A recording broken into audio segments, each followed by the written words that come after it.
জম্মু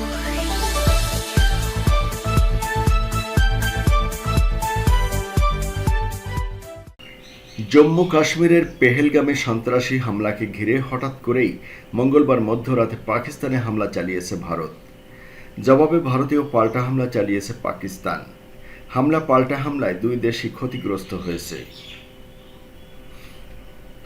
ভারত দাবি করেছে তারা 9টি পাকিস্তানি অবকাঠামোয় হামলা চালিয়েছে, যার কয়েকটি গত মাসে ভারতের কাশ্মীরের পর্যটকদের উপর হামলার ঘটনার সঙ্গে সম্পর্কিত।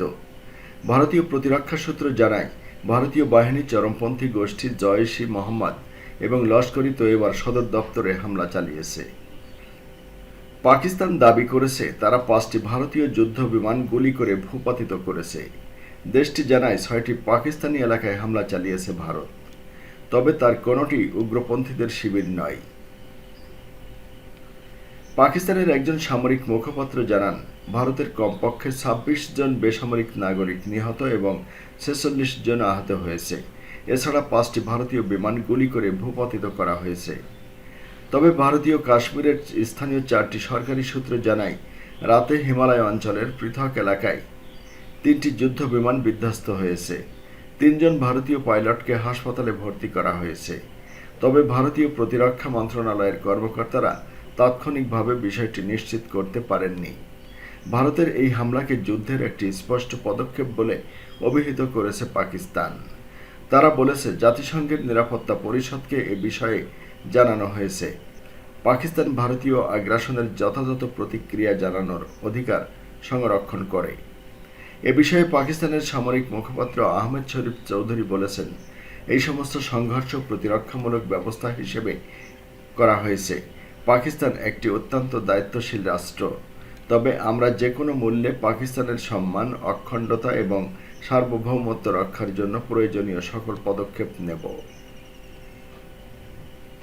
এদিকে ভারতের বিভিন্ন বর্ডার এলাকায় হামলার পর দিল্লিতে জারি করা হয়েছে উচ্চ সতর্কতা। বাড়ানো হয়েছে নিরাপত্তা, সঙ্গে বাতিল করা হয়েছে সরকারি কর্মচারীদের ছুটি।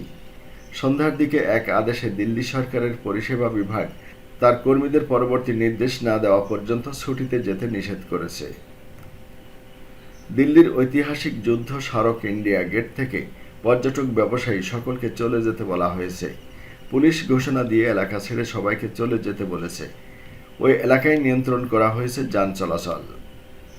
কর্মকর্তারা জানিয়েছেন, যে কোনো জরুরি পরিস্থিতিতে স্বাস্থ্য ও দুর্যোগ ব্যবস্থাপনার প্রস্তুতি পর্যালোচনা করার জন্য জেলা ম্যাজিস্ট্রেটরা তাদের অধস্তনদের সঙ্গে বৈঠক করেছেন। একজন পুলিশ কর্মকর্তা জানিয়েছেন, যে কোনো পরিস্থিতিতে পুলিশ সতর্ক থাকবে এবং সক্রিয় থাকবে। বাড়ানো হয়েছে রাতের নজরদারি। ঝুঁকিপূর্ণ এলাকায় মোতায়েন করা হয়েছে অতিরিক্ত পুলিশ। উল্লেখ্য, গতকাল রাতে ভারতের বেশ কিছু স্থানে বিস্ফোরণ হয়। এরপর ব্ল্যাকআউট হয়ে যায় অনেক স্থান, বেজে ওঠে সাইরেন। এরপরই সতর্কতামূলক দেশের বিভিন্ন স্থানে নিরাপত্তা জোরদার করে ভারত সরকার।